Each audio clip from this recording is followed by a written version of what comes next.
Hello and welcome to the Europe Conversation. I'm Stefan Grobe. My guest today is EU Commissioner for Agriculture and Food, Christoph Hansen, whose passion for his portfolio sort of runs in the family.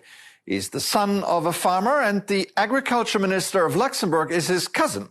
He previously served as environmental advisor to the permanent representation of Luxembourg to the EU and to the Luxembourgish EU presidency before becoming an MEP and then later commissioner. Commissioner Hansen, thank you so much for joining me. Great to have you here. I'm glad to be with you, Stefan. When farming and environmental interests clash, which happens occasionally in Brussels, you understand both arguments very well. Does that make your life easier? Well, I would say it makes my life easier, yes, but I think as well the farmers understand very well that they cannot produce without a healthy environment. They need good quality water, good quality soils, sufficient water as well. They are as well the first victims of climate change, so the farmers in principle have all interest to work together hand in hand with the nature, with the environment. And that is sometimes where we need to help them in order to come to that way to become more sustainable with support, financial support, but as well technical support. So I think this goes really hand in hand. We have climate and environment objectives, and our farmers are the best tool to achieve them as well. And I think that is something where we need to find solutions in dialogue with the farmers and not against the farmers. And that is why we have set up as well several fora like the European Board on Agriculture and Food to solve these kind of problems and eventually differences that there could arise. Time and again, farmers across Europe have protested against Brussels, against EU policy. What would you say, what was the single biggest mistake the EU made in dealing with farmers?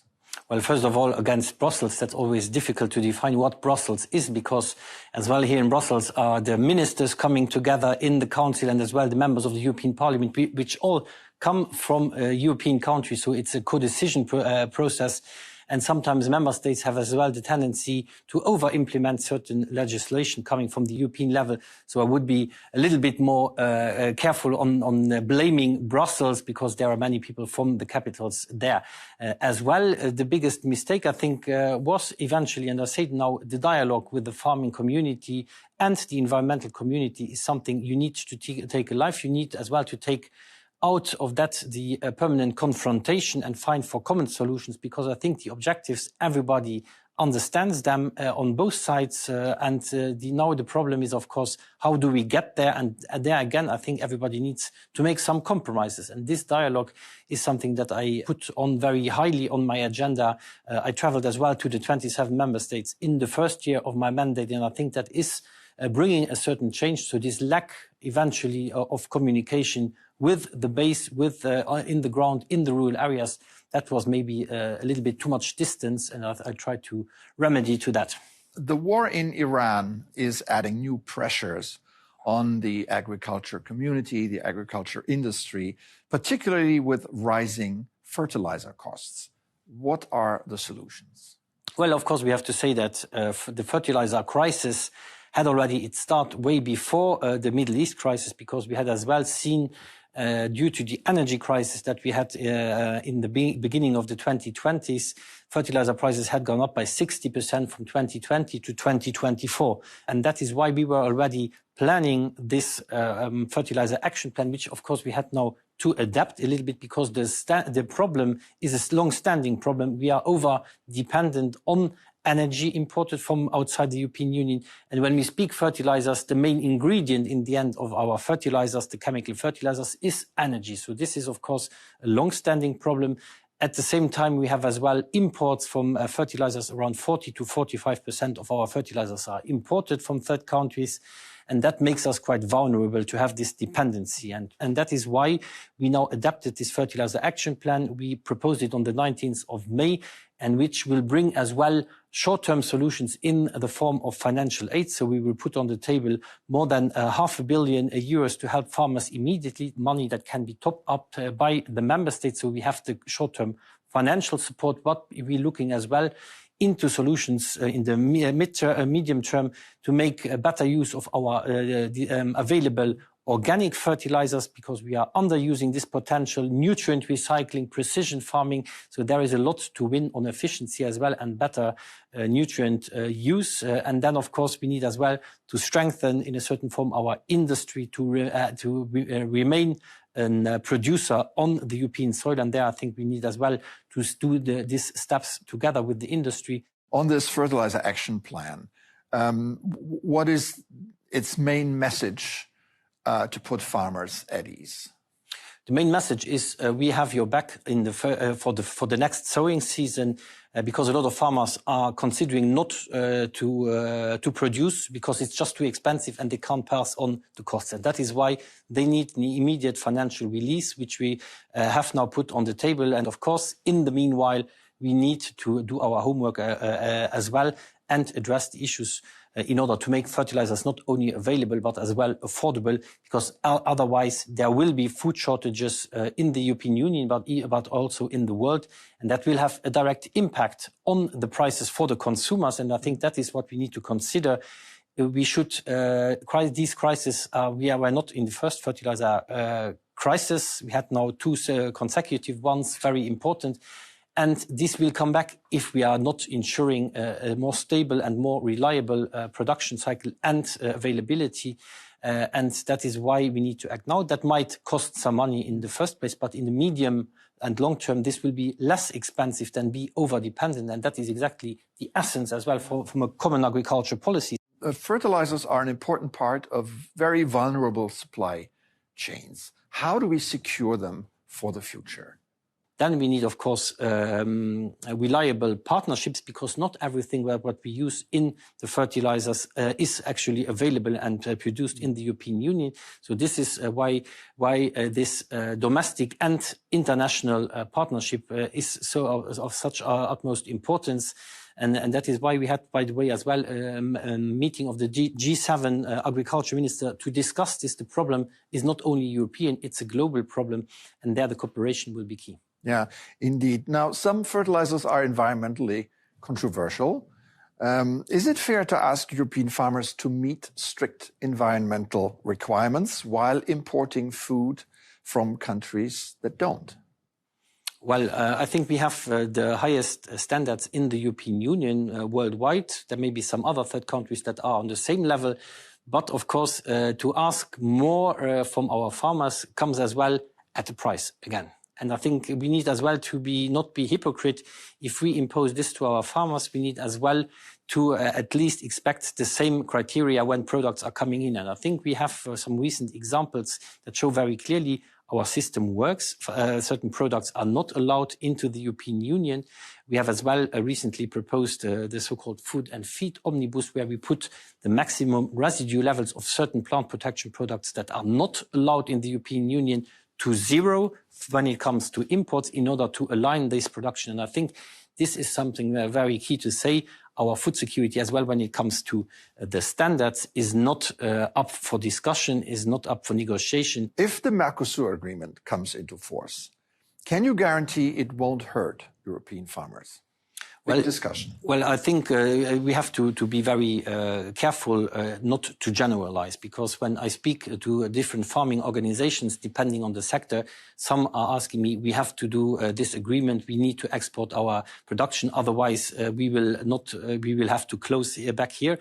I think that is something we don't want. We have a crisis in the dairy sector. Currently, we have a crisis in the wines and spirits sectors, and these products need to be sold somewhere. Otherwise, either our farmers just become bankrupt, or we have to intervene financially with money where it's very difficult to say where it should come from. So these markets are our offensive sectors. And for the defensive sectors like beef, like poultry, we have carefully negotiated tariff rate quotas. We have like an emergency brake to stop the imports. And I think that is a security we have never had before. But of course, as well, on the production standards, I think we need to do our homework, and especially in the member states when it comes to the controls at our ports, at our airports, where the products come in, that these controls and checks are done properly. Are European consumers willing to pay more for European standards, or is that a political assumption? Well, it depends on the consumers, of course. There are a lot of consumers that just go for the cheapest option, but I think we need to put more on the dance floor, let's say, our European products as well. And I believe it's very important that when it's European, that this is more visible, because consumers are eventually willing to pay a few cents more if it is a European product, especially when it comes, for example, to processed food. And I think that is in line as well with the Buy European Food campaign that the Commission President von der Leyen presented last year. Therefore, we need now as well to implement this, make the information to the consumer available to benefit as well more from the domestic market. And these are the next steps to do. Also, I think public procurement has a big role to play, and that is something where we are working currently as well on to include as well food, because we serve around 8 million meals in our canteens, in the schools or in hospitals, etc. This has a huge potential leverage to better reward the higher standard foods that we produce in the European Union, to as well reward better the regional products. And I think that is a way we need to explore as well to be more resilient and help our farmers to have the proper income they deserve. So at the Munich Security Conference earlier this year, you spoke at an event, War of Nutrition, Resilience Against Food Weaponization. How can we prevent food from becoming a weapon in war? Well, of course, I think it's very important that we become aware about the origin of our common agricultural policy, because in the 1950s, 60s, Europe was not necessarily a continent where we were self-sufficient in food production. And that is why we had to encourage food production. That came at a price, but this price, again, was lower than to be dependent, than to be starving, and lower than to have the political instability that we see in many countries in the world due to insufficient food available. So I think that is important to remember us. And this is something we need, you and me, 2 to 3 times a day. We need a proper food in order to be in good shape, to be healthy. And that is something that should not be at the mercy of imports or unstable partners that eventually produce a little bit less expensive than we do. But nonetheless, we see these dependencies in many other sectors when it comes to semiconductors, when it comes to medical products, and so to energy as well. That makes us vulnerable, and I think for these vulnerabilities, we need really to tackle them in order not to be able to be blackmailed, and that is something that currently happens with food. There is food diplomacy, there is fertilizer diplomacy or warfare, you can call it as you want, but this is happening right now, and we need to step up. Should food security take priority over environmental targets when the two come into conflict? I think they can work hand in hand, and they have to work hand in hand, because otherwise, again, we would compromise the future of food security. So that is something you cannot have one or the other. It's not black and white. It needs to go together. Okay. Now, it's not only the Iran war that is affecting EU farming, but also the war in Ukraine. Now, the EU has opened its market to Ukrainian agricultural products. Have some European farmers paid the price for European solidarity with Ukraine? The European farmers have shown a huge example of solidarity with Ukraine. I think that has to be said very clearly, and I'm very grateful for that. And we had indeed, during the autonomous trade measures, the first reaction, a liberalization of trade. There were, especially in some bordering countries, a huge impact on the farming sector, and I can really understand that this was an unsustainable situation for them. But meanwhile, we have updated the deep and comprehensive free trade agreement with carefully balanced tariff rate quotas, so we have controls about what and how much comes in. And as well, these concessions have been bound very clearly to meeting the standards of the European production by 2028 when it comes to the use of plant protection products, when it comes to animal welfare. And if the Ukrainian side will not be able to get there, then we have as well the possibility to interrupt this agreement. So I think we have now a stable situation that has been, that before this stable situation had been caused turbulences, but now, of course, what we absorb is absorbable as well. It's products that we need anyhow. What is important is that we help the Ukrainians as well to permanently get to their historic markets as well. This has been hugely interrupted. Yeah. So, how do you balance supporting Ukraine with protecting EU farming interests in frontline states? I guess this is a challenge the more the war goes on. I've traveled as well to the first line countries, as you call them, the neighboring countries of Ukraine. And there is a lot of evidence that needs to be put in light as well, because just because the price of cereals is, for example, low does not mean it is low because there is more imports from Ukraine, because, as I said, this is now well calibrated. But again, we have a global had a good harvest last year, for example, and this has led to a global price for wheat that was 170, 180 euros a ton. But this is not the fault of Ukraine. It's of course, the result of a global good harvest.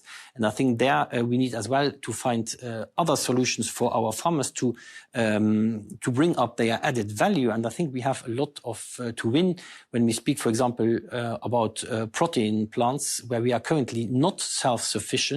And therefore, I don't see the interest of exporting raw grain without a lot of added value, while we can use these products even better and more efficient and better rewarding domestically. So I think that is something where we will be looking as well in our protein action plan that we are working on. On another topic, the debate over the next EU long-term budget is ongoing.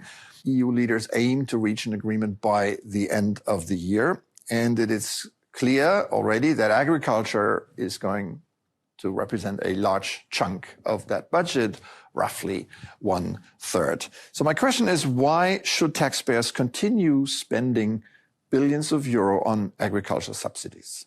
Well, if we get to 1/3 of that budget, I would be very glad. So I hope you are right on that. But it will, of course, depend on the willingness of the member states to go into that direction. And it's not about speaking about this share, but of course, the EU budget on its own is not very big compared to other economies in the world. So I think there we have to be very clear that it's not about shares, but eventually that we are contributing sufficiently to a new EU budget. I think for this global crisis that we are facing, it's not less Europe or to be frugal that will solve the problem. I think we have to step up our efforts to be bolder. And I think that is something that's a first remark I would make. The second one, of course, as I said earlier, we impose higher standards, the highest standards in the world, to our farming and food producing community. This comes with a price. I think we have to be very clear. And this price needs as well then to be compensated if the markets don't do. Because as I said earlier, a farmer, when they have to switch from one technology to another, for example, or reduce their emissions, they cannot hand over the price so easily because they are competing. We are not living on an island, fortunately, I would say. And that is why this high standards come at a cost. This food sovereignty comes at a cost. The preservation of our cultural landscapes comes at a cost. And that is not just for the benefit of the farmer, because the farmers are not rich men and women, because when we see their salary, it's around 65% of the EU average salary, so they are well below, and that is why it is so important to support the community in order to continue to produce and not be dependent on Russia or China or who else when it comes to food production. Okay. One quick one. What is your biggest concern for European farming for the next decade? Is it climate change? Is it global competition? Or is it demographics? I would say it's demographics because this has a huge impact, of course. It's as well, of course, the others are not negligible, so it's difficult to choose. Climate change, we need to adapt to it. And I think, again, we need as well to invest into this adaptation. And I think, for example, as well, when you speak about the future multi-annual financial framework, the future budget, there is as well a competitiveness fund in. And I think in some regions, for example, without investment into water infrastructure, there will be no production, not agriculture and not tourism economy. And I think there we need really to stop a little bit, just looking at the short term and having as well more long-term perspectives. That makes us quite weak if we don't have the long-term perspectives, but probably this is as well linked to the political cycles. All right. Christoph Hansen, EU Agriculture Commissioner, thank you so much for coming on the show today. Thank you as well.